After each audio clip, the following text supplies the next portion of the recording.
Wow, এটা ভালো এসছে ভিডিওটা, মনে হচ্ছে এখনো ফ্রাই হচ্ছে। Hello everyone, welcome back to my another daily blog. তোমাদেরকে আগের দিনের ভিডিওতে বলেছিলাম যে কিন্তু যাবো একটি পুরোনো দিনের 115 বছর পুরোনো দিনের একটি হোটেল লাঞ্চ করতে। সেটা কিন্তু আমরা গুগল থেকে রিভিউ সব ফ্রি প্রমোশন, আমরা জানি না এটা রেটিং দেখে আর অনেক পুরোনো গুগলে দেখে আমরা এখানে এসেছি। কালীঘাটে পুজো দিয়ে প্রচণ্ড ভিড়, হাতে প্রসাদ। এখন যাচ্ছি, এই যে আমার ফোনটা নষ্টর জন্য আমি দীপনের ফোনটা ইউজ করছি। সবকিছু দেখেছি, বাট এবার আমরা নিজেরা তোমাদেরকে রিভিউ যেমন এটা খেতে। এটা কিন্তু রাসবিহারী মোড় থেকে সোজা এদিকে আসতে হবে, আর লেক মলের ঠিক পাশে এই পাইস হোটেলটি। আর খাওয়া দাওয়ার কি আছে না আছে সবকিছু তোমাদের সাথে শেয়ার করবো। এই জায়গাটা বেশ আমার ভালো লেগেছে, একটা অ্যাস্থেটিক ভাইব, একটা পুরোনো দিনের ভাইব।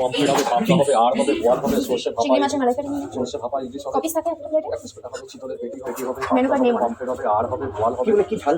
তো আমরা চলে এসেছি খুঁজতে খুঁজতে অনেকক্ষণ বার করা হয়েছে এটা এক্সপ্লোর। আমরা অ্যাকচুয়ালি এসেছি কলকাতার ফুড এক্সপ্লোর করতে।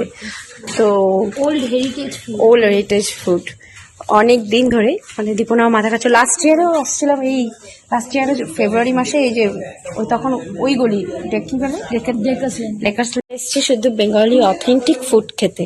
কেমন লাগছে? এখন খাইনি, এখন খাবো তারপরে বলবো কেমন রিভিউ, জেনুইন রিভিউ দিব, কারণ আমরা কোনো ফুড ব্লগার না, আমরা এমনি। তো আমরা নিয়েছি ভেটকি ব্যাটার ফ্রাই। আচ্ছা, তো এটা প্রচন্ড একটু তেল আছে, একটু বাঙালি খাওয়ার তেল হবে। হ্যাঁ, তেলে ঝালে থাকবে, একটা একটা খাইলে না আর পেট ভরে যাবে। এই হচ্ছে রেস্টুরেন্টটা, সিম্পল।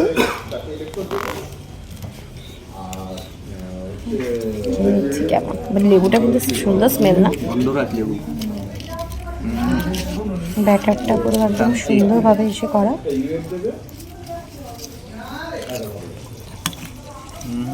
চলে এসছে দীপনে, আমি এটা দিয়ে খাবো, তেলটা দিয়ে।